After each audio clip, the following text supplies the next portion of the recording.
The first time Grace Hale walked through the doors of the dusty Crown Saloon carrying a tin plate of supper for Ezekiel Thatcher, every man in that room held his breath and waited for someone to die.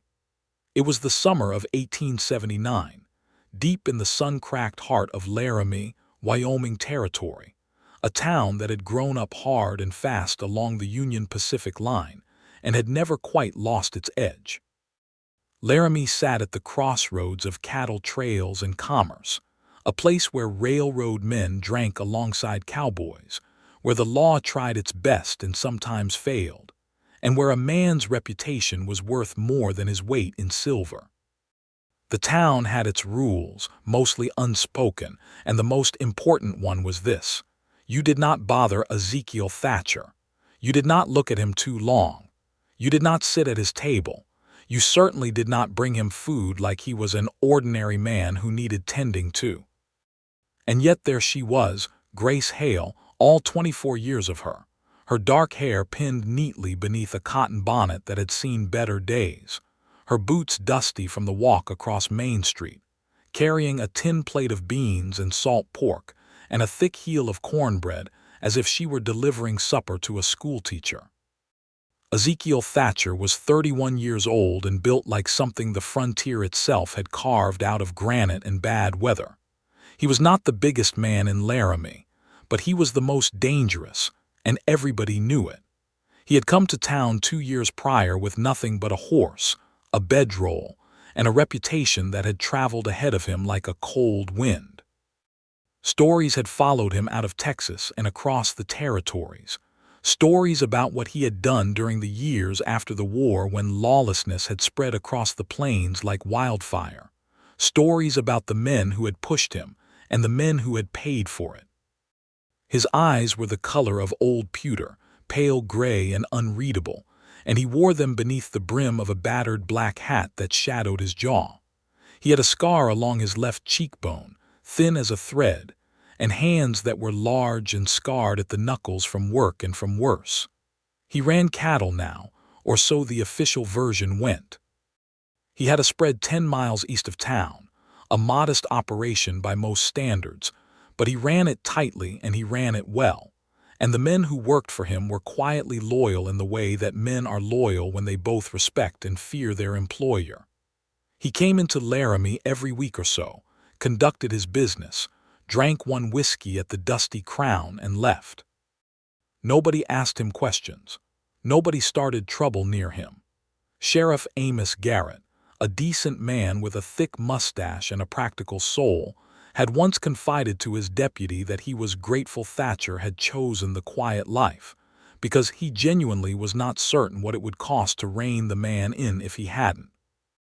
Grace Hale had arrived in Laramie 6 months before that summer evening, coming in on the train from Missouri with a trunk of kitchen supplies, a box of seeds, and the deed to a small plot of land on the edge of town that her uncle had left her when he died. She had no husband, no family nearby, and no particular fear of hard work. She had opened a small eating establishment out of the ground floor of the building that stood on her land, a clean, plain room with 4 tables, and a chalkboard menu and food that was honest and filling and better than anything else available in Laramie by a considerable distance. She called it simply Hale's, because she saw no reason to dress it up. The people of Laramie had taken to her with the cautious warmth of a community that had learned not to trust too quickly, but had also learned the value of a good meal. The ranch hands liked her biscuits. The railroad men liked her coffee. The women of the town respected her self-sufficiency, even if they sometimes whispered about whether it was quite right for a young woman to be running a business alone. Grace paid those whispers no mind. She had come to Laramie to build something, and that was what she intended to do. She had first seen Ezekiel Thatcher from across the street when he rode in one Tuesday morning in April. She had been sweeping her front step when the sound of his horse drew her attention, and she had watched him tie up at the general store with the unhurried movements of a man who had long since stopped worrying about who was watching. Someone nearby, old Pete Calhoun, who sat outside the barber shop most mornings with his pipe, had leaned over and told her in a low voice that that was Thatcher, and he had said the name the way people say the name of something they would rather not look at directly. Grace had looked directly. She was not reckless or foolish. She was, in fact, an exceptionally practical woman. But she had been raised by a mother who taught her that fear, as a general rule, was most dangerous when it was allowed to go unexamined. And so Grace made it a habit to look at the things that frightened people and decide for herself what she thought. What she thought, watching Ezekiel Thatcher untie his saddlebag and tuck it under his arm and stride into the general store, was that he looked like a man carrying something very heavy that had nothing to do with the saddlebag. She had filed that observation away and gone back to sweeping. The evening she brought him supper had come about through a sequence of events that were so ordinary they were almost funny in retrospect. It was a Thursday, and the Dusty Crown's cook had quit that morning in a fury over a dispute with the owner, a pink-faced man named Douglas Reese who ran the saloon and had a talent for underpaying people. By early evening, the saloon had no food to offer, and Douglas Reese was standing in Grace's doorway looking desperate, asking if she could send over whatever she had for the handful of paying customers who were already settled in and expecting supper. Grace had agreed, because she had food to spare, and because Douglas Reese's desperation was not entirely unsympathetic. She had loaded up plates and sent them over with her one helper, a 16-year-old boy named Tommy Briggs who ran errands for her. Tommy had come back 10 minutes later, pale-faced, with the plates still in his hands. "He is sitting at the table I was supposed to go to," Tommy said, and he did not need to explain who he meant. Everyone in Laramie said he the same way when they meant Thatcher. Grace had looked at the plates, looked at Tommy, and made a decision that was less dramatic in her own mind than it would later seem to everyone else. She took the plates from Tommy, stacked them efficiently, and walked them across the street herself. The saloon had gone quiet when she pushed through the doors with her elbow, her hands full. She was aware of the quiet. She was aware of the eyes. She walked between the tables with the same brisk, matter-of-fact pace she used when she cleared dishes at Hale's, and she set the first plates down at the table nearest the door, and she kept moving, and then she was standing at Ezekiel Thatcher's table. He was sitting with his back to the wall, the way men like him always did, with one forearm on the table and a glass of whiskey in front of him, and those pale gray eyes looking up at her with an expression that was not quite surprise but was the closest thing to it she suspected he allowed himself in public. She set the plate down in front of him. Beans, salt pork, cornbread. She straightened up. "Careful with the edge of that plate," she said. "It runs hot." He looked at her, he looked at the plate, he looked at her again. "You're the woman from Hale's," he said. His voice was lower than she had expected, quiet in the way of a man who had learned that quiet voices carry further than loud ones when they need to. "That's right," she said. "Douglas Reese asked me to help out. His cook left this morning." Thatcher picked up his fork with 2 fingers. He turned it once, looking at it as if it were a foreign object. Then he looked back up at her. "You're not afraid of me," he said. It was not a question exactly. It was closer to a statement of fact that he was still in the process of verifying. "I'm afraid of plenty of things," Grace said honestly, "but I don't see why supper should be one of them. Eat before it cools." And then she turned around and delivered the rest of the plates. She felt his eyes on her back the whole time she was moving around the room. She felt them follow her to the door. She did not turn around to confirm it because she had made her point and she was a woman who knew when enough was enough. The next morning, a $10 coin appeared on her front step, weighted down by a smooth river stone. There was no note. There did not need to be. Tommy looked at it and then looked at Grace with an expression of absolute bewilderment. "That's Thatcher's doing, isn't it?" he said. "Put it in the cash box," Grace said, and went inside to start the morning's bread. The river stone she kept on the windowsill above her work table, though she could not have explained entirely why. The following Thursday, Ezekiel Thatcher came to Hale's for supper. He came in just before the dinner hour, when the place was not yet full, and he stood in the doorway for a moment as if giving the room time to adjust to him being in it, which it needed. The two ranch hands at the far table went very still. The older woman dining alone near the window became interested in the pattern of the tablecloth. Grace came out of the kitchen with a dish towel over her shoulder and looked at him. "Sit anywhere," she said. He chose the table nearest the window, with his back to the wall and a sight line to the door, and he sat with his hat on the table beside him. And Grace noticed, for the first time, that his dark hair had a slight wave to it that the hat usually concealed. She brought him coffee without being asked, because everyone who sat down at Hale's got coffee, and she told him what was on the board that evening, which was venison stew and a roasted potato, and whatever pie he wanted for a nickel extra. "Stew," he said. "Good choice," she said, and went to get it. She served him the same way she served everyone, without ceremony or excess attention, and he ate the way he did most things, which was quietly and with a kind of deliberate focus. When he finished, he pushed the plate a few inches forward in the way that meant done, and she came and cleared it, and he paid with exact change. "Stew was good," he said. "Thank you," she said. "Come back Friday if you want the pot roast. It's better." Something moved at the corner of his mouth, not quite a smile, but the suggestion of one, like a crease in old leather. "I might do that," he said. He picked up his hat from the table and stood, and he was taller than she had registered when he was seated, tall enough that she had to tip her chin up slightly to maintain eye contact, which she did without hesitation. He came back on Friday for the pot roast, and then the following Thursday for the stew, and then twice the week after, on Tuesday for lunch and Friday for supper. Nobody in Laramie quite knew what to make of it. The whispers started out nervous and gradually became something closer to fascinated. The widow Clara Morris, who was Grace's nearest neighbor and had appointed herself something of an informal advisor to the younger woman, sat down at Hale's one afternoon and folded her hands on the table and said, "Grace, people are talking." "People always are," Grace said, refilling Clara's coffee cup. "Thatcher," Clara said, in the same meaningful tone that Pete Calhoun had used the first time he said the name. "He's a customer," Grace said. "He pays on time and he doesn't cause trouble. Those are my only criteria." Clara gave her a long look. "He's dangerous, Grace. He killed 3 men in Texas." "Could be more." "That was Texas," Grace said, "and I don't know the particulars, neither do you." Clara wrapped both hands around her cup and dropped her voice.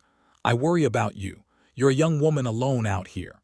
Grace sat down across from her because this deserved a real response. "Clara, I came out here alone on a train with a trunk and a deed and a box of tomato seeds. I have built a business from nothing in 6 months. If I let myself be frightened of every man with a hard past in this town, I'd never serve a single customer, because nearly all of them have one. Thatcher comes in, he eats, he pays, he leaves. He has never been anything other than decent to me." Clara was quiet for a moment. "You like him," she said. Grace opened her mouth to deny it and then found that she could not quite complete the denial with the honesty she preferred. She closed her mouth, stood up, and went back to the kitchen. The truth was something she had been examining with her usual careful practicality for several weeks by then, turning it over the way she had turned over the river stone, looking at it from different angles. The truth was that Ezekiel Thatcher was not what she had expected. She had expected cold. She had expected the flat, switched-off quality she had seen in certain men whose capacity for softness had been entirely burned away.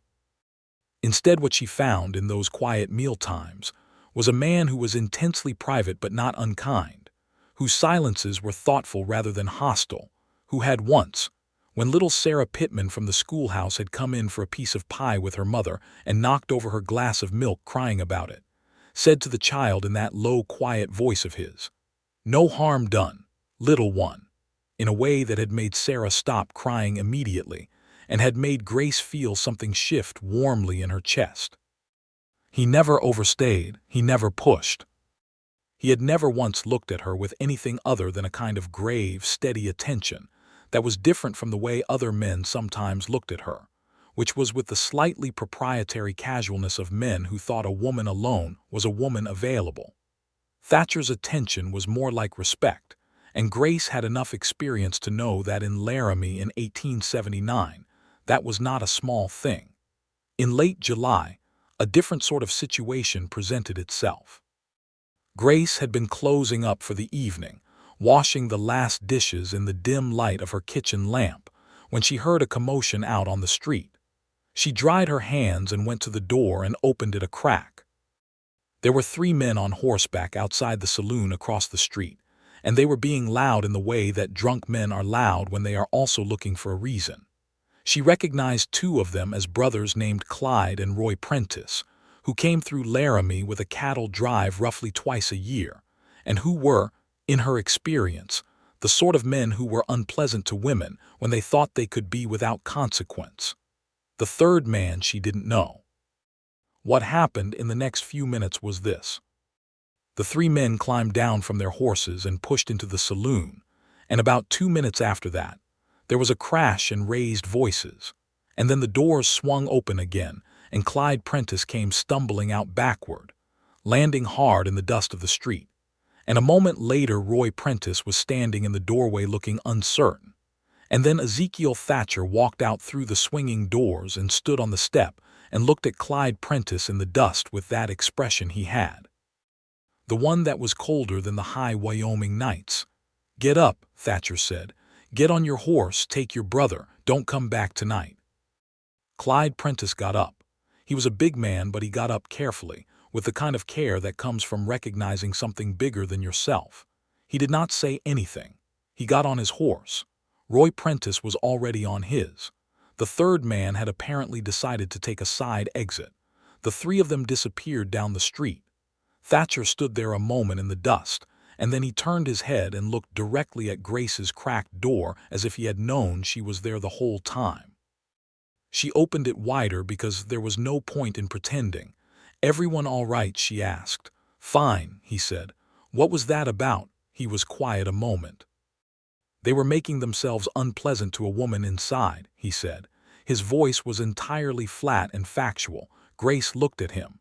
In the lamplight from the saloon he looked like something out of one of those dime novels, all sharp angles and shadow and the kind of stillness that came from absolute self-possession. "Thank you," she said, "for handling it." "Nobody handled anything," he said. "They just made a better decision." She almost smiled. "Good night, Ezekiel," she said, and it was the first time she had used his given name, and she used it deliberately, and she watched him register it. He paused, just briefly. "Good night, Grace," he said.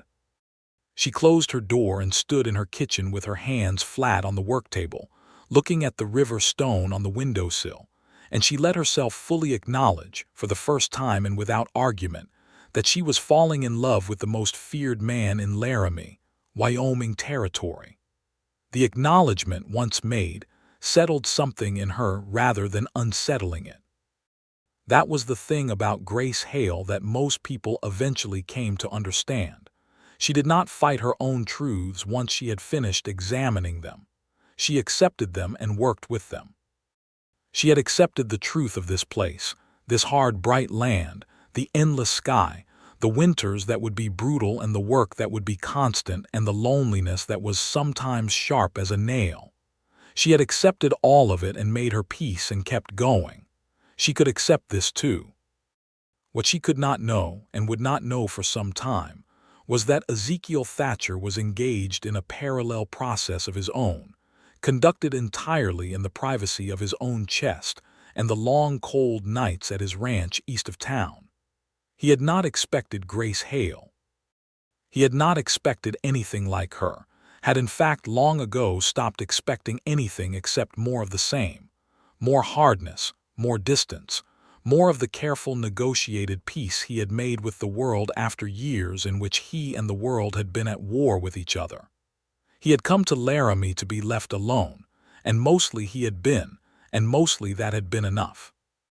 Then she had walked into the dusty crown without flinching and set his supper down and told him to watch for the hot edge of the plate, and something in him had moved that had not moved in a very long time. He was not a sentimental man. He was not accustomed to sentiment, had not been raised to it, had had most of it burned out of him by years that he did not care to examine too closely. He had grown up poor in East Texas in the aftermath of the war, had learned early that the world was indifferent to hardship, had found the cattle trails at 17 and learned his trade and learned, along the way, the harder lessons of survival in a territory where the law was thin and men were sometimes required to enforce their own.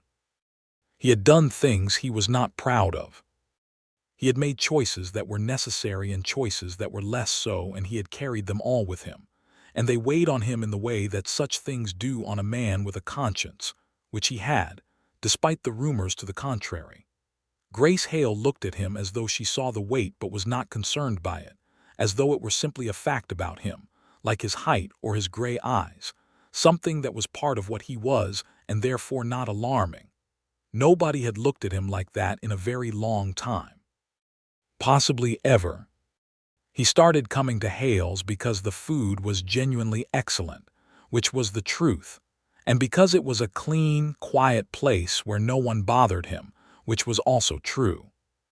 He kept coming because of the way she moved around her own kitchen, brisk and sure and utterly without pretense, and because of the coffee which was always exactly right, and because of the small river stones she had begun lining up along her windowsill, 3 of them now, and because she said his name, Ezekiel, his full name that nobody else used, in a way that made it sound like something real rather than something to be wary of. August came in hot and dry. The cattle on his spread were doing well. His 2 ranch hands, brothers named Davis and Cal Mercer, were steady workers, and the weekly trips to Laramie had become the fixed point around which the rest of his week arranged itself in ways he recognized as significant and was not sure what to do about. One Thursday afternoon in mid-August, Thatcher came into Hale's to find Grace standing on a chair reaching up to a shelf that was inexplicably loose, holding a stack of plates against her chest with one arm while she tried to secure the bracket with her free hand. The chair was wobbling. He walked in, crossed the room, and put his hand flat against the shelf to steady it, and they were suddenly standing very close together, her on the chair and him standing beside it, close enough that she could see the faint lines at the corners of his eyes. She looked down at him. He looked up at her. The plates were between them. "I've been meaning to fix that shelf," she said. "I can see that," he said. "Give me those." She handed him the plates. He set them on the nearest table and then looked at the shelf bracket and looked around the room for tools, found none, and said, "You have a hammer." "In the back room," she said. "On the nail by the door." He went and found it and came back and fixed the bracket in under 2 minutes, working with the efficient economy of a man who was comfortable with his hands. Grace stepped down from the chair and watched him. "Thank you," she said. "That shelf would have come down on you," he said. "I know. I've been putting it off." He stood back and tested the bracket with the flat of his palm. It held. He turned around and found her watching him with that expression she had, the direct one that he had come to think of as distinctly hers, the one that saw things clearly and did not pretend otherwise. "You could have asked someone," he said. "I don't like asking," she said. "I know," he said. They looked at each other in the warm light of the August afternoon, and something passed between them that had been passing between them for weeks, getting denser and more substantial each time, the kind of thing that cannot be indefinitely deferred. "Sit down," she said. "I'll make you something." He sat down. She went into the kitchen. She came back with 2 cups of coffee and a plate of biscuits with honey, and she sat down across from him, which she did not normally do with customers, and they talked. This was perhaps the most remarkable thing that had happened so far. They talked. Not about anything large or weighty. It started with the shelf and moved to the difficulty of finding good timber in Laramie, and then to his cattle and the summer grass conditions, and then to the winter she should prepare for, which would be her first Wyoming winter, and she asked him questions about it with genuine interest, and he found himself telling her, specifically and usefully, about the things she would need to do to get the building through the cold months. The insulation and the firewood stores, and the way the wind came off the mountains from the northwest and could be brutal. He noticed as he talked that she listened with her whole self, leaning slightly forward over the table, her dark eyes fixed on him, her coffee cup held in both hands. He noticed that the talking came easier than he expected. He noticed that he did not feel the usual low-level alertness that he carried like a second skin in most social situations, the readiness, the watch. He felt, sitting across from Grace Hale over coffee and honey biscuits in the warm light of a Laramie afternoon, something he eventually identified as relaxed. It startled him enough that he went quiet for a moment, and she noticed. "Everything all right?" she asked. "Fine," he said. Then, because she deserved honesty and he knew it, "I'm not accustomed to this." "To what?" He looked at his coffee cup, then at her. "Talking," he said, "to someone." She was quiet for a moment, and then she said carefully, "You can. If you want, I'm not going anywhere." He looked at her for a long time. Outside, the main street sounds of Laramie drifted through the window, horse traffic, and the distant whistle of a train and the ordinary commerce of a summer afternoon. And in the middle of it, all this small, clean room and this woman and something he had almost given up on feeling. "I know," he said. He came back the next day, and the day after that. By September, the town had decided, with the collective instinct of communities that have always run on gossip and interpretation, that something was happening between the woman from Hale's and the man they were still all quietly afraid of, and the opinions on this were varied and vigorous. Clara Morris had come around to a cautious approval, partly because she was an astute observer of character, and she could see the change in both of them. The way Grace seemed more settled, and the way Thatcher, when he walked through town now, seemed to carry less of whatever it was that made people step sideways when he passed. Sheriff Amos Garrett, who was a practical man, had a private conversation with his deputy that went, "If it keeps him eating at a restaurant and not shooting people, I'm entirely in favor of it." His deputy agreed. Pete Calhoun at the barbershop said to anyone who would listen that he had always known Thatcher had a decent streak in him, and nobody pointed out that he had said nothing of the sort previously. On a Friday evening in the second week of September, Thatcher arrived at Hale's to find a note on the door in Grace's handwriting. It said, "Closed for supper. Come around back." He stood there reading it, and then he came around back, and there she was at the outdoor table she sometimes used in good weather, a plain wooden table under the cottonwood that grew behind the building, with 2 plates laid out and a lantern already lit against the early settling dusk, and the small bottle of wine she had been saving from a case a railroad merchant had given her in payment for a week of lunches. "I thought we could eat outside," she said. "It's the last of the warm evenings, probably." He took off his hat and looked at the table and looked at her, and he sat down, and she sat down across from him, and they ate supper together in the cooling September air under the cottonwood tree with the lantern between them, and it was the most private and deliberate thing either of them had done in years. She had cooked the roasted chicken that she usually only made on Sundays, with the herbs she had grown in the small kitchen garden behind the building, and there were potatoes done in the drippings, and the wine was sweet and a little rough, and it was the best meal he had eaten since before a time he could clearly remember. They talked, and the talking had reached a different depth now, the kind that happens in the particular intimacy of shared food and firelight and the safety of being known. She told him about Missouri, about the mother who had taught her to cook and to think, who had died 3 years prior and whose absence still showed up in unexpected places. She told him about the decision to come west, which had been made in grief, and also in the understanding that the life available to her in Missouri was not large enough for her. He listened to all of it with the complete attention he gave to everything she said.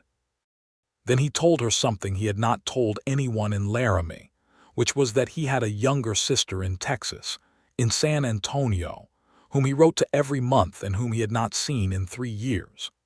Her name was Annie, and she was 26, and she had married a good man and had 2 children, and the letters from her were the one consistent softness in his life that he had allowed himself to keep.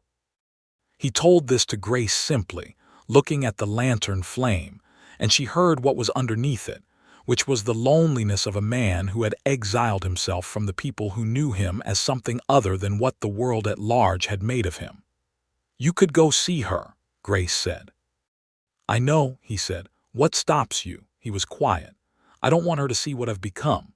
Grace looked at him across the lantern. "What have you become?" she asked. He met her eyes. "You know what people say."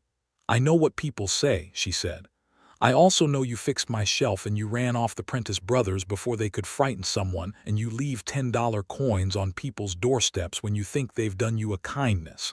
I know you say no harm done to crying children." "I think," she said, with the careful precision of a woman who has thought about something for a long time, "that what you've become is someone who is carrying a great deal alone because he doesn't believe he has the right to put it down." The silence that followed that was the longest they had ever sat in together. The cottonwood moved overhead. The lantern flame steadied. Somewhere down the street a fiddle started up in the saloon. "Grace," he said. "You don't have to say anything," she said. "I just wanted you to know that I see it." He looked at her, and the thing in his chest that had been moving all summer moved decisively and fully. And it was not a small thing, and it was not a careful thing.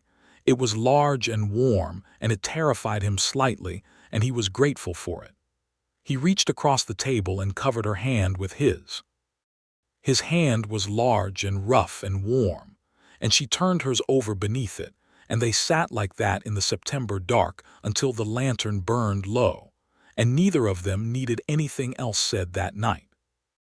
October came riding in on the back of a cold wind out of the northwest, exactly as he had told her it would, and Grace worked her way steadily through the list of winterizing measures he had described, and he helped her with several of them, showing up on a Saturday morning in early October with lumber and nails and a second-person strength, and they spent the day reinforcing her building against the coming cold. It was easy and companionable work, and they moved around each other in the space with the natural coordination of people who have learned each other's rhythms.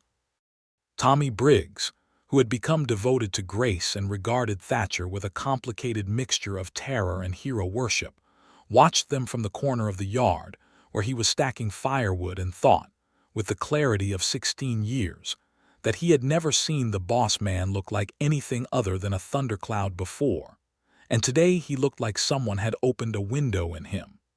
It was also in October that Grace received a letter that complicated things.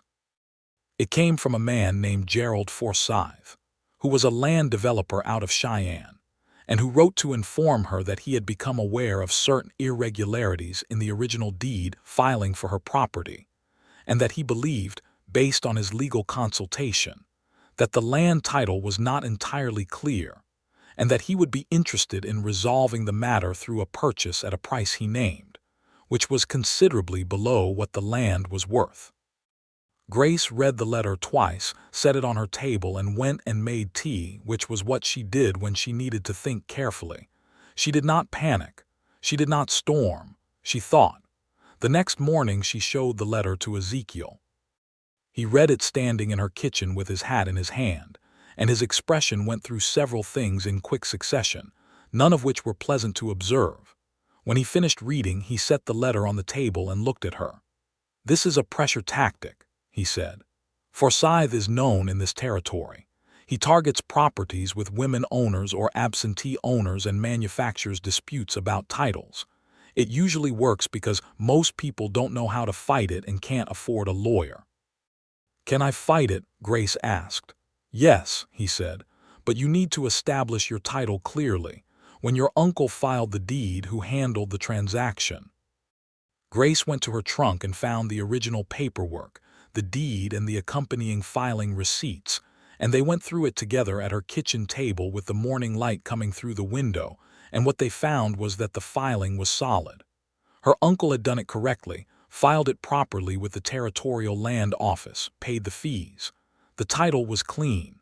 "So he's bluffing," Grace said. "He's hoping you'll be frightened enough not to look," Thatcher said. I was never going to be frightened enough not to look, she said. He looked at her with something in his face that was close to a smile and also close to something more serious. I know that, he said. Will he push harder when I don't respond to this letter? Thatcher was honest with her. Possibly. Men like Forsyth have friends in minor official positions. He might try to complicate things through the land office clerk or push a competing claim. But your paperwork is clean, and I know Sheriff Garrett. If Forsyth sends anyone here to pressure you, that becomes a legal matter, and Amos will take it seriously. Will you talk to Amos? Already planning to, he said. This afternoon. She looked at him across the table. Ezekiel. Yes. Thank you for not telling me not to worry about it. He understood what she meant. He had not minimized it or taken it over from her without her input or treated her as though the decision were not hers. He had laid out the facts and left the conclusions to her. It's your property, he said. Your fight. I'm just helping you see the terrain. That's exactly what I need, she said. He went to see Sheriff Garrett that afternoon, and Amos Garrett wrote a pointed letter to the Cheyenne Land Office on official stationery noting that any irregularity claims regarding the Hale property in Laramie would be examined closely, and that any party seeking to manufacture such claims should be aware they were in clear legal territory. Gerald Forsyth sent no further letters. The autumn settled over Laramie with all the beauty and severity it had in it, the sky going that impossibly deep blue that you only find at altitude, the cottonwoods turning to gold along the creek beds, the air sharpening each morning until Grace could see her own breath when she stepped outside to open her shutters. She loved it with a fierceness that surprised her, this hard land, this enormous sky, this place that demanded everything and gave back exactly what you put in, and sometimes a little more. Business had been strong through the summer and fall, and she had saved enough to think seriously about expanding, perhaps adding a second room for private dining, perhaps keeping the establishment open for breakfast, which she had been doing informally and finding popular. She worked through these plans in the evenings at her kitchen table and shared them with Ezekiel when he visited, and he listened to her plans with genuine attention and occasional practical observations about materials and costs, and she had come to understand that this was how he expressed care, through utility and precision, and the careful, honest engagement with whatever mattered to her. She had come to know other things about him in these autumn evenings. She knew that he read, which surprised some people but not her. He had a small collection of books at the ranch, mostly history and natural philosophy, and he had a curious mind that had been largely self-educated and was the more disciplined for it. She knew that he had a dry humor that surfaced rarely but was genuinely funny when it did. She knew that he regretted things, specific things, that he would not detail, but that she understood were connected to the years before he had come to Laramie and chosen the quiet life. She knew that the quiet life had been, in some sense, a penance, a deliberate reduction, and that he had not fully believed it could expand into something else until she had walked into the dusty crown with a tin plate of supper and not flinched. She knew all of this, and she held it carefully, the way you hold something you have been given that is both precious and fragile. On the last Sunday of October, she rode out to his ranch. She had borrowed a horse from the livery, a calm bay mare, and she rode the 10 miles east in the crisp morning air, arriving at the Thatcher spread just before noon. The ranch was a modest collection of buildings, a house, a barn, a bunkhouse, arranged sensibly against the prevailing wind behind a natural rise in the land. The house was plain and functional, with a covered porch and shuttered windows and a woodpile stacked high on one side. Davis and Cal Mercer were working in the near corral with a pair of young horses, and they stopped to watch her ride in with visible astonishment. Thatcher came out of the barn with a halter in his hand and stopped. "Grace," he said. "Good morning," she said, climbing down from the mare with the slight stiffness of someone who does not ride frequently. "I've never seen the ranch. I thought I'd come see it." He looked at her for a moment with the quiet intensity that had stopped being alarming and become, over these months, one of her favorite things about him. Then he said, Come in out of the cold. I'll make coffee." The inside of the house was as plain and functional as the outside, clean and ordered in the way of a man who lives alone and has made peace with that.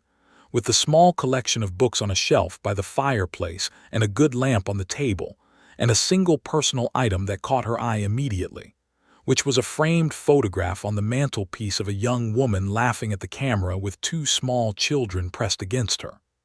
"Annie," Grace guessed. "And her children," he said. "Thomas is 4. The baby's name is Clara." She looked at the photograph for a moment, at the laughing young woman who had his coloring dark hair and the same strong jaw and the two small faces pressed against her. "She looks like you," she said. "People tell her that. She doesn't take it as a compliment." Grace laughed, a real laugh, and he looked at her laughing the way a man looks at something that illuminates a room, simply and without pretense. He made coffee and they sat by the fire he had built in the stone hearth, and she looked around at the plain walls and the functional furniture and the books and the single photograph, and she thought about all the ways a person's home tells the truth about them, and what the truth here told her was this.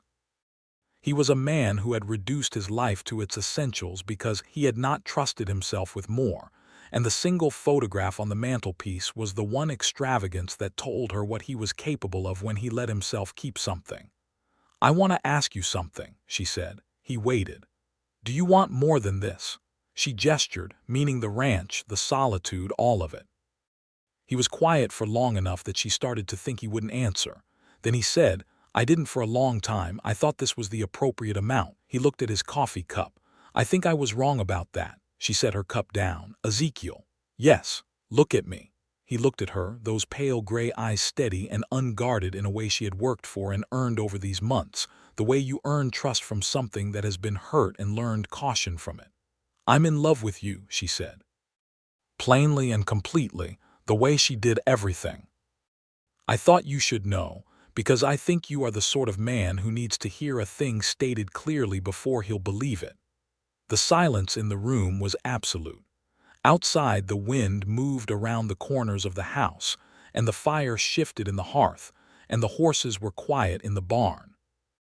Then he stood up from his chair and came and knelt in front of hers, his large hands taking hers from her lap with a gentleness that she had suspected was in him all along, and he looked at her from a foot away with everything he was in his face, unguarded for the first time entirely.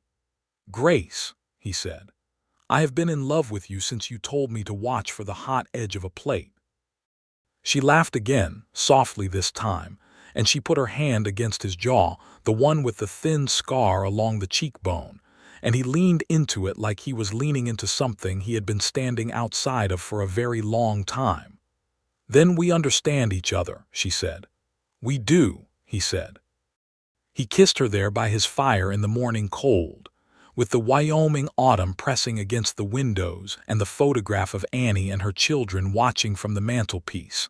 And it was the most natural thing in the world, and also, for both of them, the most significant. She stayed for midday dinner, which he cooked himself with the competent, no-nonsense approach of a man who had fed himself for years. A simple meal of beans and smoked beef and biscuits that he made from a recipe so basic it was almost funny. And she made suggestions about the biscuits which he accepted without defensiveness, and they ate at his plain table by the window and watched the autumn light move across the Wyoming hills. And it was, in its simplicity, one of the finest meals either of them had ever had. Davis and Cal Mercer, eating their own dinner in the bunkhouse, were aware that something had shifted in the quality of the sounds coming from the house, specifically the presence of a woman's laughter, and they exchanged a look and nodded quietly at each other. Davis, who was the older of the two, said nothing, but thought that it was past time and that Thatcher deserved it, which was not a thought he had expected to have about his employer when he first came to work at the spread, but which had grown in him over a year of observation. November arrived and the first snow came with it. The light exploratory snowfall of early winter that dusts the rooftops and the street in white and melts by midday. And Grace loved it with the wholehearted enthusiasm of someone experiencing it newly, standing on her front step in her coat, and watching the flakes with an expression of such uncomplicated delight that old Pete Calhoun, watching from across the street, smiled under his mustache and went back to his pipe. Thatcher rode in that first snow morning to help her with the last of the winter preparations, the extra insulation for the pipes and the banking of earth around the foundation, and found her on the front step watching the snow fall, and made the tactical error of standing beside her and looking up at the sky with her because it was unexpectedly moving. The lightness of it, the silence, the way her face looked in the gray winter light, open and present and full of life. He took her hand in his gloved one, and she leaned against his arm, and they stood there in the snow together for a few minutes like the most ordinary couple in the world.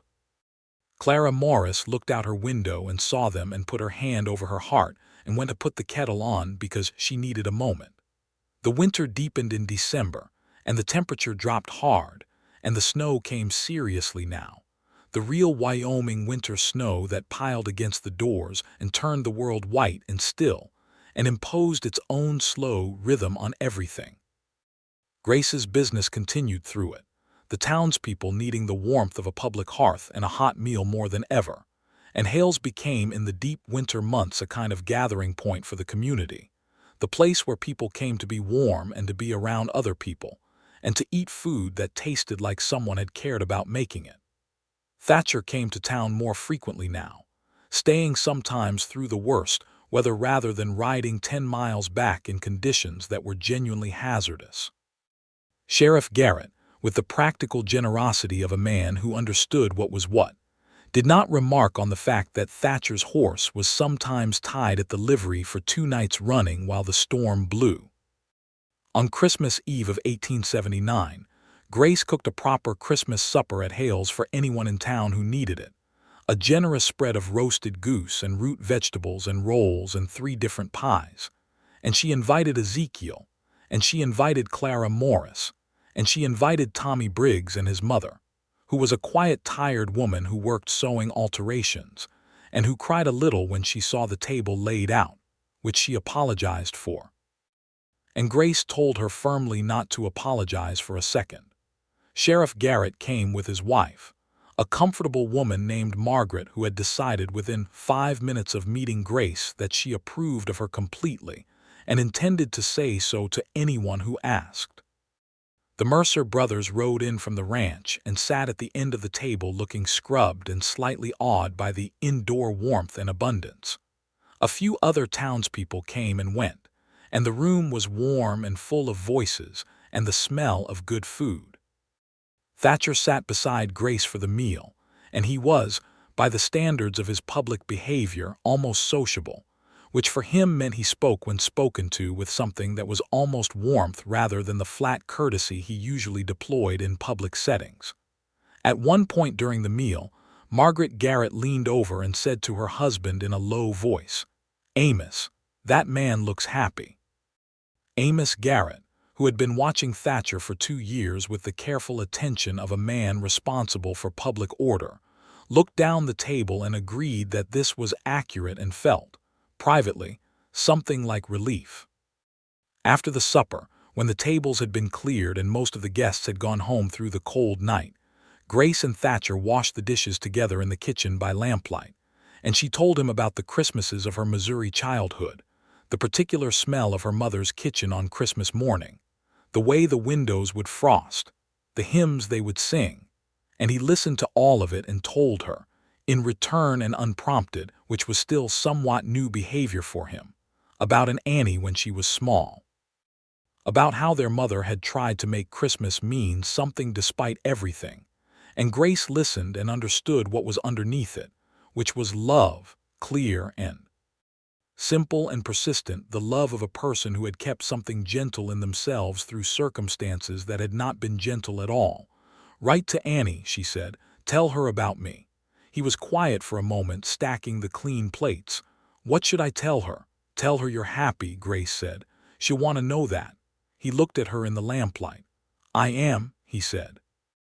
January and February of 1880 were the hardest months of the winter. Brutal cold and heavy snowfall, and the particular isolation of deep winter in Wyoming territory, where the world contracts down to the space between one warm building and the next. Grace managed her establishment and her supplies with the efficiency she brought to everything, and Ezekiel spent more time in town than out, and what had been a courtship conducted in public meals and afternoon conversations became something more fully integrated, the natural partnership of two people who have decided on each other and are getting on with living in each other's orbit. He helped her with the heavy work, the cold deliveries and the frozen pipes when they happened, and the structural maintenance that required two sets of hands. She fed him and talked with him, and one quiet January evening when he sat by her fire reading, and she sat across from him working on her accounts, looked up from her ledger and thought with a clarity that was almost stunning that this was exactly what she had wanted when she had packed her trunk and gotten on the train, not the specific form of it, which she could not have predicted, but the substance, the warmth and the realness, and the sense of being in a life that was genuinely hers. Built by her hands, including the parts of it that she had chosen, and that had, in some ways, chosen her. In March, a letter arrived from Annie Thatcher, now Annie Calloway, addressed to Grace Hale, Hale's eating establishment, Laramie, Wyoming territory. It was 2 pages long, written in a round, energetic hand, and it said, among other things, "Ezekiel has told me about you in terms that are quite unlike any terms he has ever used about anything, and I want you to know that he is the stubbornest and most private man in the state of Texas, possibly the nation, and if he has let you see him, then you must be extraordinary. Please take care of him. He would never say he needs it, but he does." Grace read the letter 3 times and then wrote back immediately, and the beginning of a correspondence that would last for years was established. She showed Ezekiel the letter she had received and watched his face do the complicated thing it did when Annie was the subject. That mixture of love and long absence, and the self-imposed distance he was slowly beginning to understand, had cost him more than it had protected anyone. "She wants to come visit," he said, which was not quite in the letter but was implied strongly enough. "She should," Grace said. "It's a long trip from San Antonio." "She has 2 children, not a disability," Grace said, with the fond briskness that he had come to love about her, the way she cut through the excuses to the real thing beneath them. He looked at her with that look he had, the one that was entirely for her, the one that nobody who had only seen Ezekiel Thatcher publicly would have believed he was capable of. "You are something, Grace Hale," he said. "I am practical," she said. "Write to your sister and tell her to come in the summer." He wrote the letter that evening at her kitchen table. Spring came slowly and beautifully, the snow retreating up the hillsides and the cottonwood buds breaking open, and the smell of mud and new grass riding in on the warming wind. Grace put in her kitchen garden in late April, the tomatoes and the beans and the herbs, and she expanded the eating establishment as she had planned, knocking out the wall of the back room to create a larger dining space that could seat 12 instead of 8, and hired a young woman named Nell Duffy to help serve, who was sensible and quick and took to the work immediately. The expansion coincided with a period of increased prosperity for Laramie generally, a small land rush in the surrounding territory bringing new families and new commerce, and Hale's went from comfortable to genuinely successful with satisfying speed. Thatcher watched all of this with proprietary pride that he did not fully bother to conceal, which was noted by everyone, and which Clara Morris described to Margaret Garrett as heartwarming, to which Margaret Garrett agreed. On a May evening, with the world greening up around them and the light lasting long into the evening, they were sitting on Grace's back step after she had closed for the night, the way they often did now in warm weather, and he said without preamble, because he was not a man who built up to things with speeches, "I want to marry you." She turned to look at him. "I want you to be my wife," he said, meeting her eyes steadily. "I know that's a change for you. I know you've built what you have here on your own terms, and I don't want to take any of that from you. I want to be beside you, if you'll have me." She looked at him for a long moment in the May evening, the man that everyone feared, sitting on her back step with his hat in his hands and his gray eyes completely open to her, offering her everything he was. "Yes," she said. He exhaled once slowly, and then he reached into his coat pocket and brought out a ring, a simple gold band with a small set turquoise stone that he had ordered from a jeweler in Cheyenne with careful specifications. And he put it on her finger and it fit, because he had been paying the particular kind of close attention to the small details of her for 10 months, and he had noted the size of her hands. She looked down at the ring and then back up at him, and she was crying, which surprised her and not him, because he had come to understand the texture of her courage, how much she held steady, and he had thought she might need to let something go for a moment. He put his arm around her and she leaned into him, and they sat on the back step in the May evening with the cottonwood moving overhead and the kitchen garden coming up in its rows and the ring on her hand, and neither of them said anything for a while because nothing needed to be said. They married in June, on a Saturday morning with the sky, a perfect flat blue overhead, and the streets of Laramie bearing the particular festive energy of a community that had fully invested in an event. Grace wore a dress she had made from blue cotton, the color of the sky, because she was not a white dress kind of woman and she knew it, and her dark hair was down for the first time in public. And when she walked out to where Ezekiel was waiting by the small church at the south end of town, she heard the murmur that went through the assembled townspeople, and she did not need to look at him to know what his face was doing. She looked at him anyway. He was wearing a clean black coat and his best hat, and he had shaved that morning, and his gray eyes were doing the thing they only did for her, warm and clear and unguarded. And when she came and stood beside him, he took her hand and held it with the gentle firmness of a man who is holding something he intends to keep.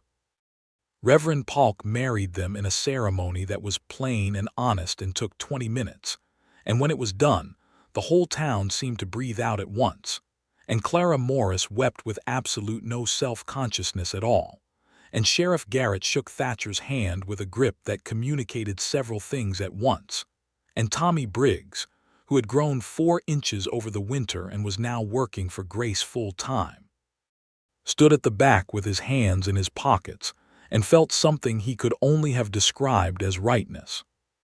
Grace's supper that evening was the best she had ever cooked, laid out at the expanded Hales for the whole community, and it was a party that went on until well past the usual hour, with a fiddle player and dancing, and the kind of loud, generous happiness that a town creates when it has something genuinely worth celebrating. Annie Calloway arrived with her husband Thomas and their 2 children, Thomas Jr. and baby Clara, in late June, 1 week after the wedding, having made the journey from San Antonio by train with the determined logistics of a woman who is not deterred by distance. She was dark-haired and laughing, and she embraced her brother with a force that made him stagger slightly. And then she turned to Grace and took both her hands and looked at her with eyes the same pale gray as Ezekiel's and said, "You are exactly what his letters told me, and I am so glad you exist." Grace liked Annie immediately and completely, and the feeling was mutual, and the week of her visit was one of the fullest and happiest of Grace's life to that point. The small house at the ranch, suddenly full of noise and children and Annie's infectious laugh and Thomas Calloway's quiet decency. And in the evenings when the children were asleep, and the 4 of them sat together on the porch in the summer dark, she could see on Ezekiel's face the thing that the photograph on the mantelpiece had told her about. The particular quality of a man in the presence of his family, the part of him that had always been there beneath everything the world had made of him. "Come next summer," Grace said to Annie when they were saying goodbye at the station. "Try and stop me," Annie said, then more quietly leaning close. "He loves you in a way I honestly did not know he was capable of. Please keep being exactly who you are." "I don't know how to be anything else," Grace said. "I know," Annie said. "That's exactly the point." Summer settled into fall again, the second fall, and the rhythm of their life together took its shape. Grace ran the establishment and continued to expand it, adding that breakfast service, and hiring a second cook in the person of a woman named Rosa, who had come to Laramie from New Mexico Territory with her husband, and had a talent for cooking that Grace recognized and valued immediately. Ezekiel ran his cattle and came into town regularly, and they lived between the two places, the ranch and the town building, without any fixed rule about which was home, and finding that this suited both of them, the movement between the two spaces, the ranch with its silence and sky, and the town with its noise and commerce and community. They had their arguments. These were real because they were real people, and the arguments had the texture of two people who are both strong-willed and honest, and who work through disagreement by the same method, which is to look at the thing directly and say the truth about it and keep talking until the thing is understood. Their arguments were never cruel. They were occasionally heated and sometimes long, and they always, eventually, arrived at the understanding they had been working toward, and the understanding was always better than the position either of them had started from. On one occasion, in the fall of 1880, there was a more serious disagreement about a man named Holloway, a new arrival in Laramie who had set up a competing eating house 2 streets over, and who had taken to undermining Grace's business through comments to customers and suppliers that ranged from inaccurate to outright false. Grace had been handling it herself, methodically and with increasing precision, addressing the false claims directly and letting her food speak for itself. Thatcher had found out about Holloway's behavior and had gone to see him in the sort of direct way that was entirely his own, and that had resulted in Holloway becoming very polite very suddenly. Grace had been angry about this, not because the outcome was unwelcome. Holloway had been genuinely harmful and his new politeness was an improvement, but because she had been handling it herself and she had not asked for intervention. "You went around me," she said. "I dealt with a problem," he said. "My problem," she said. "My business, my fight, Ezekiel. Those were your exact words when Forsyth tried the title business. My property, my fight, and you would help me see the terrain." He was quiet for a moment. "You're right," he said. "I know I am. I saw someone making your life harder and I wanted to stop it. I understand that," she said. "I know that's where it comes from. But I need you to let me be capable, not just tell me I am, let me be." He looked at her, and the thing that moved in his face was not defensiveness but genuine hearing, the specific attention of a man who is processing something important. "You're right," he said again. "I overstepped." "Thank you," she said. "It won't happen again." "I know it won't," she said, and because she was not a woman who held past ledgers, she let it go completely, and they went and had supper. He respected her more after that, which she had not thought was possible given that he already respected her considerably. But there is a particular kind of respect that only comes from being corrected by someone you love and acknowledging it, and receiving the correction without diminishment, and that kind of respect he gave her freely, and she received without embarrassment, because they had that between them, the clean, honest ledger of two people who have chosen each other without illusion. In the spring of 1881, Grace told him she was expecting their first child, and she told him in her kitchen while she was making bread, hands still floury, because she was not a ceremony kind of woman even for the large things. She told him directly and watched his face, which went through 6 different things in the space of 4 seconds, and landed on something that she could only describe as radiant. He was across the kitchen in 2 steps, and he held her face in his hands with extraordinary gentleness, and he said, "Are you all right?" Which was the first thing he said, because it was the most important thing. And she said yes, and she was not frightened, and she was very happy. And he kissed her forehead and then both her cheeks and then her mouth, and she left flour on his coat, which neither of them remarked on. He was very attentive during the pregnancy, which expressed itself in his characteristic way, not with excess sentimentality but with constant practical attention, the ensuring of her comfort and the management of the heavy work and the watching of her with those gray eyes that missed nothing, and the way he would sometimes, sitting beside her in the evenings, put his hand flat against her growing belly with a wondering stillness that made her throat tighten with love for him. Their son was born in November of 1881, delivered by Dr. Ellen Marsh, who had come to Laramie that year and was the first woman doctor in the territory and whom Grace admired thoroughly. The birth was hard and long, and Grace was strong through it in the way that she was strong through everything, without performance, just endurance, and the breath-by-breath forward movement of getting through a difficult thing. When it was done and the boy was in her arms, she looked at him, this new small face, dark hair like hers and the suggestion of gray in the newborn eyes, and then looked up at Ezekiel, who was standing beside the bed, with a look on his face that she had never seen before on any human being's face, a look of such complete undone wonder that she would remember it for the rest of her life. "He looks like you," she said. Ezekiel reached out one careful finger and touched his son's cheek. "He's perfect," he said, and his voice was rough with something that he made no effort to conceal. They named him James Thomas Thatcher, the James for Grace's father and the Thomas for Annie's husband, who was one of the few men Ezekiel had been prepared to extend genuine trust. And when Annie received the letter, she wrote back that she had cried for 20 minutes and that Thomas had been very moved, and that they were coming to see the baby as soon as the weather permitted travel. James was a serious baby, watchful and quiet in the way of both his parents. With his mother's directness in the steady gaze, he turned on the world, and his father's stillness in the way he would simply observe a room from whoever was holding him. He was adored by Tommy Briggs, who had become something like an honorary older brother, and by Nell Duffy, and by Clara Morris, who arrived at Hale's every few days with some small knitted item and the proprietary warmth of a woman who had watched these two people find each other and felt herself connected to the outcome. Ezekiel with his son was one of the quietly transformative things Grace watched over those first months.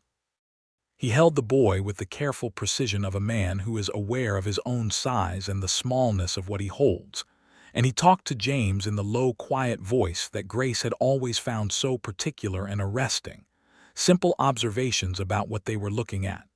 The sky, the horses, the way the light moved, offered to the baby with complete seriousness, as though the child deserved the truth told honestly regardless of his age. "He is going to be exactly like you," Grace said one morning, watching them from the kitchen doorway. Ezekiel looked up from where he was sitting with the baby on the porch. "God willing," he said, which was the closest thing to an expression of pure self-acceptance that she had ever heard from him. And it was one of the things she loved most about the ongoing project of him, the gradual and hard-won reclamation of a self that had been reduced by years of exile, and that was being rebuilt, piece by piece, in the warmth of being known and loved. The spring of 1882 brought Annie and her family for their second visit, and this time they stayed a full month, long enough for the children to know each other, long enough for Grace and Annie to develop the deep, comfortable friendship that had been building through letters for 2 years, long enough for Ezekiel to have his sister back in the proper ongoing way rather than the ceremonial once-a-year occasion he had been allowing himself. It was Annie, sitting on the porch of the ranch house one evening while the children were inside, and the men were in the barn doing some maintenance that was partially an excuse to let the women talk, who said to Grace, "Do you know what you've done?"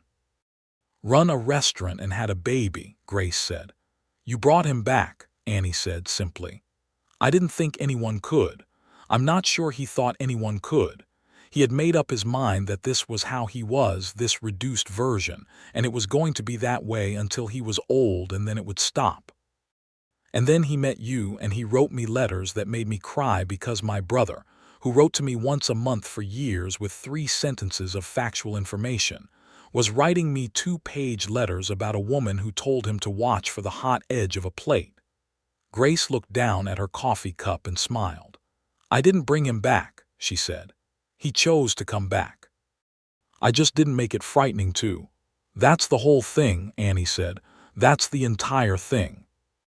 The summer of 1882 was the best summer yet, by Grace's reckoning. A full and various season of good business and the baby growing into a toddler with opinions, and the ranch doing well under the steady hand of two more experienced ranch hands whom Thatcher had brought on, and the small pleasures of their life which Grace catalogued in the private ledger of her gratitude: the morning coffee, the Sunday rides, the evening's reading by the fire, the way James laughed when his father made a face. The river stones lined up on her kitchen windowsill, 6 of them now, because she had kept adding one for each thing she wanted to remember. In the autumn, the second child arrived. This was not entirely unplanned. They had talked about it, the way they talked about everything, directly and practically, and with full honesty about what they both wanted and could manage. And what they had arrived at was that they both wanted more children and they were in a position to provide for them, and the timing felt right. Grace had said all this with the same forthright clarity with which she had once told Ezekiel she was in love with him, and he had said, with that quiet gravity that she would never stop finding enormously touching, "That's what I want too." The second child, born in October of 1882, was a girl, and they named her Margaret Annie Thatcher, the Margaret for Margaret Garrett, who had become a genuine friend, and the Annie for the obvious reason. And Annie Calloway cried again for the second time in the story of these children, and wrote a letter of such warmth that it needed to be read twice to fully receive. Margaret was entirely unlike her brother. Where James was watchful and still, Margaret was expressive and loud, and had strong preferences about everything from the age of approximately 5 months, which she communicated with impressive volume.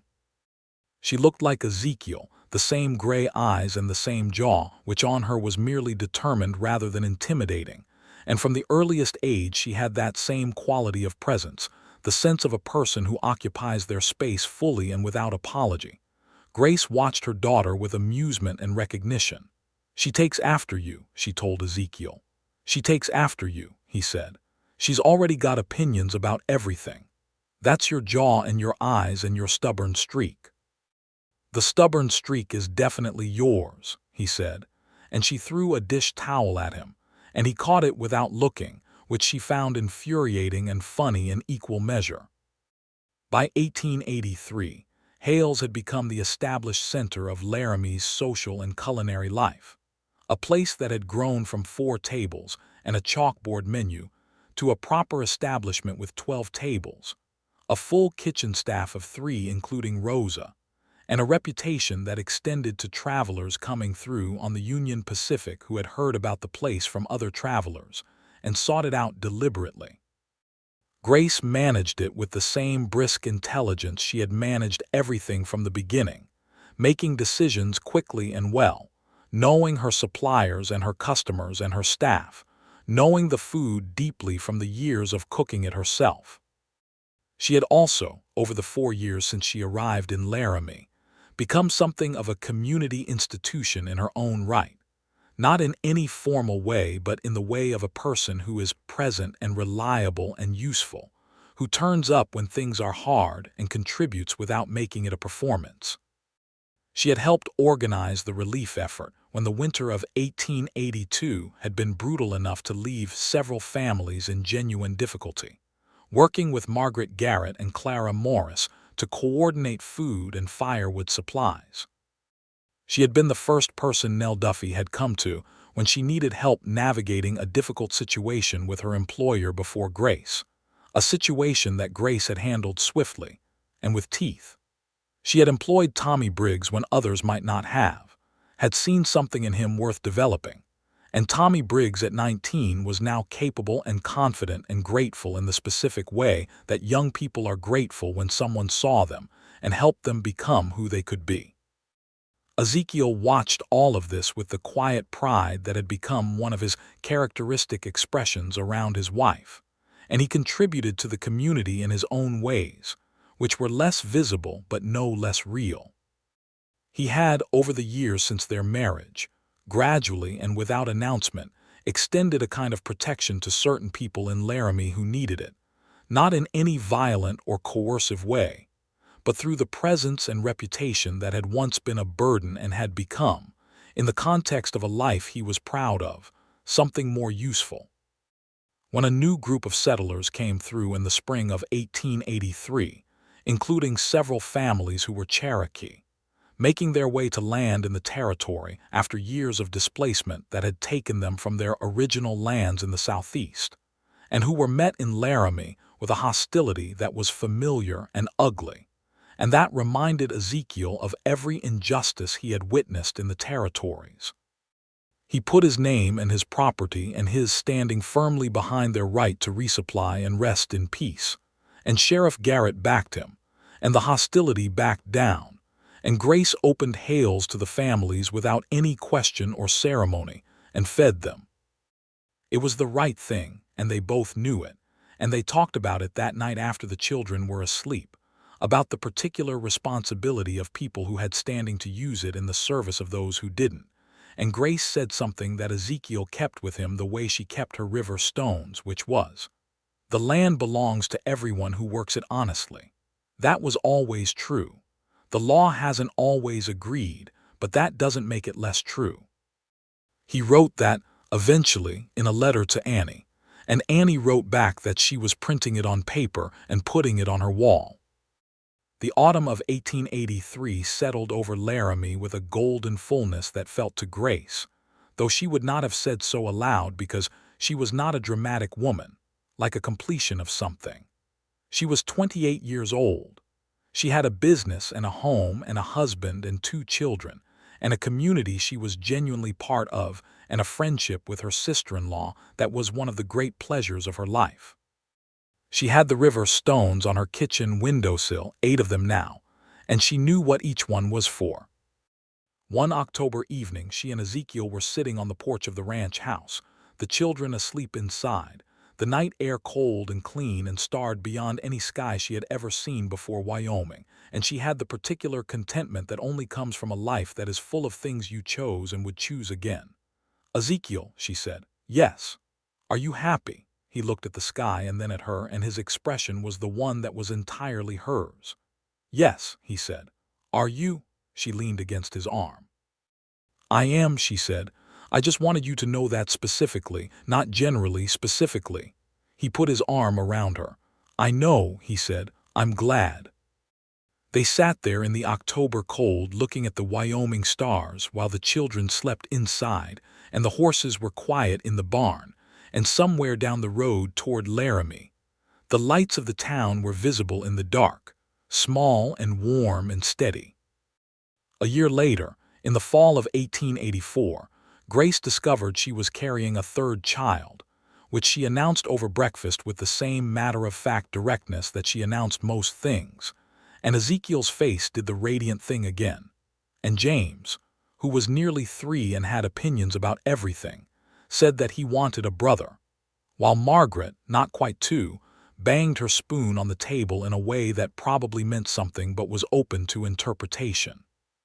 Tommy Briggs, who was by now 20 and had saved enough money working for Grace to begin plans for a small venture of his own, a livery and supply business, celebrated the news with such enthusiasm that Grace had to tell him to bring it down several notches, or he was going to knock something off a shelf.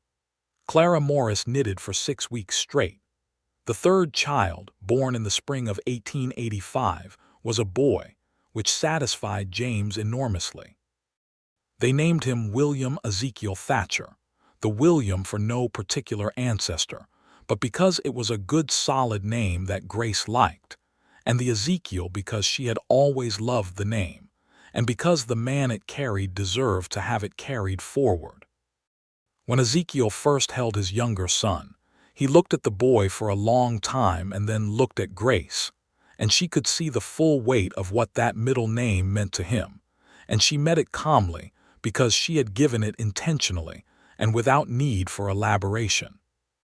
Annie came that summer with her whole family again, and Thomas Calloway, who was a quiet man of great steadiness, had a long conversation with Ezekiel on the porch one evening that went on past midnight, and that Annie and Grace, sitting inside with tea and the sleeping baby, and the particular comfortable intimacy of women who know each other well, were aware of as the low undercurrent of two men talking honestly about things that matter. The kind of conversation that men of that generation and that place rarely had, and that both of them needed. What was said in that conversation was between them.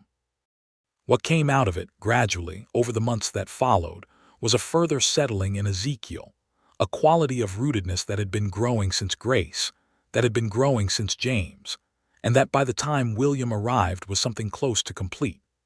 He was, at 37, a man who had found the life that fit him after years of wearing the wrong one, and the fit was so exact that it was sometimes almost startling to him, the way the right thing can be when you have been doing without it for too long.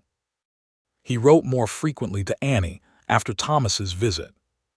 He started spending deliberately more time in Laramie, in the community, at the town meetings and the social occasions he had always found a reason to avoid. He was not suddenly gregarious. He was never going to be the man in the center of every room. But the edge that had made people step sideways was different now, not gone, because it was part of him and the world was sometimes what it was, but no longer the thing that defined him. What defined him now was Grace, and the children and the ranch and the community, and the honest work of building a life that was bigger than what he had thought he was allowed to have. Sheriff Garrett, who retired in 1885 and was succeeded by his deputy, shook Thatcher's hand at his retirement dinner at Hale's and said, with the economy of a man who has said everything that needed to be said over years of unspoken mutual understanding, "You turned out all right, Thatcher," which was the highest compliment available in the territory, and both men knew it. By the summer of 1886, Laramie had grown considerably, the railroad traffic bringing more commerce and more people, and Hale's had grown with it, now occupying the full original building and the adjacent space that Grace had purchased 2 years prior, with a staff of 5 and a reputation that required no advertisement. Tommy Briggs's livery was established and thriving, and he had recently married a young woman named Eliza from one of the farming families in the surrounding territory, and Grace attended the wedding with the pride of a person who has watched something come from very little and grow into something full and real. James Thatcher, at 5, was attending the schoolhouse and was, according to his teacher, exceptionally attentive and unusually calm for a child his age, with a talent for arithmetic that suggested his mother's practical precision. Margaret, at 4, was attending the same schoolhouse and was, according to the same teacher, extremely lively and extremely bright and extremely willing to tell everyone exactly what she thought at all times, which the teacher said with the expression of someone who found this both admirable and exhausting in roughly equal measure. William, at 1, had just learned to walk and was approaching this new capability with an enthusiasm that required both parents to be paying attention at all times, because he had no concept of the edge of things and absolute confidence in his own stability that was not yet entirely warranted. It was in watching William discover that the porch had an edge to it, one ordinary autumn evening at the ranch, that Grace had a thought that she turned over for several days before she said anything. She said it on a Thursday evening when the children were in bed and they were sitting by the fire in the ranch house with the wind outside and the lamp lit and his book on the table and her accounts in her lap. "I think we should move out here permanently," she said. He looked up from his book. "I can manage Hale's from here. Nell is capable of running it day to day. I would come in 3 days a week, but I want the children to grow up on the land, not in the town. I want space for them and I want space for us, and I think this is where we live." He looked at her for a moment. "This has been your choice from the beginning," he said. "It always will be." "I know," she said, "but I want to know what you think." "I think I've always thought of this as home," he said. "I want it to be yours too." "It already is," she said. They moved permanently to the ranch in the spring of 1887, and Grace kept the town building for Hale's, which Nell ran with the competence and the investment of a person who had been given real responsibility and was worthy of it. And Grace came in 3 days a week and kept her hand in the operation, and kept it excellent. And the arrangement was better than either of them had quite dared to imagine. The ranch house, which had been plain and functional and a little spare when Grace first came to it, expanded over those years with the accumulation of a family's life. Books on every available shelf. A large kitchen table where the family ate and where Grace kept her accounts, and where the children did their lessons, and where Ezekiel sat in the evenings. The photograph of Annie on the mantelpiece, now accompanied by a second photograph, taken in Cheyenne by a traveling photographer in 1883, of Grace and Ezekiel and James. James with the same grave, watchful expression he had in everything, Grace looking at the camera with her characteristic directness, and Ezekiel looking at Grace, which was not what the photographer had intended but was better than what he had intended. The river stones. She had moved them from the town windowsill to the ranch kitchen windowsill, and by 1887 there were 12 of them, each one particular, each one a kept thing.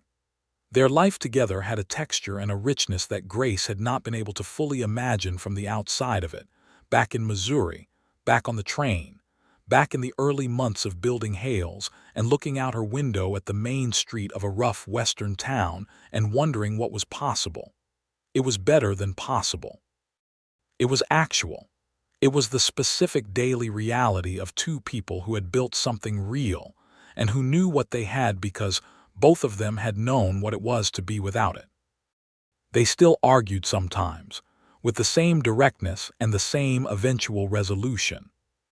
He still had the quality that made people cautious around him, the stillness and the presence that did not diminish with years of domestic life, but that was now housed in something larger and more visible, the context of the man he had become, the husband and father and rancher and community member, so that the caution people felt was accompanied now by respect of a different kind, the kind that includes knowing who a man is and what he values.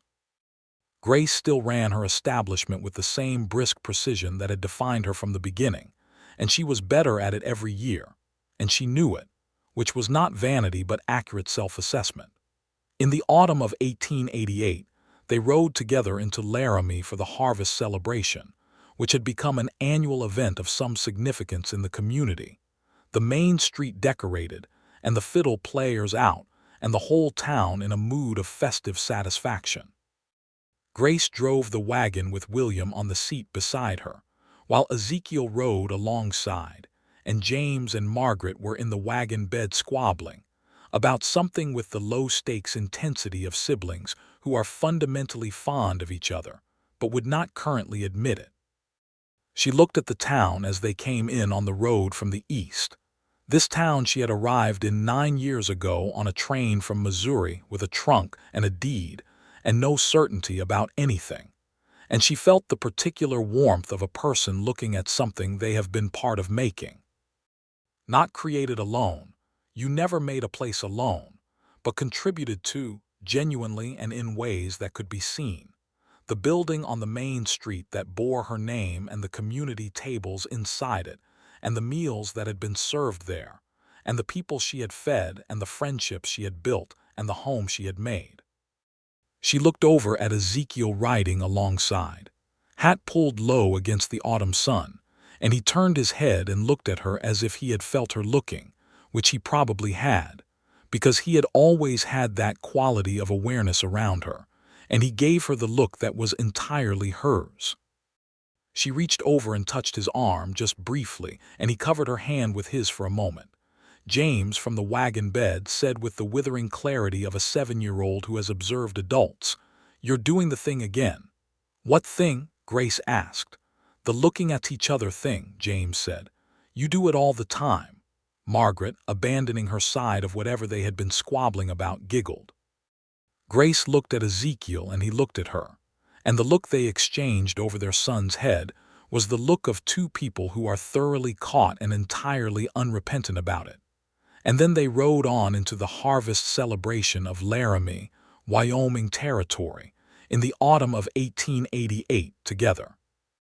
That winter, with the snow coming down outside and the fire going in the ranch house hearth and the children asleep in their rooms and the lamp lit on the kitchen table, Grace sat with Ezekiel in the warmth of their home and thought. In the plain, clear way she thought about everything, about what she had.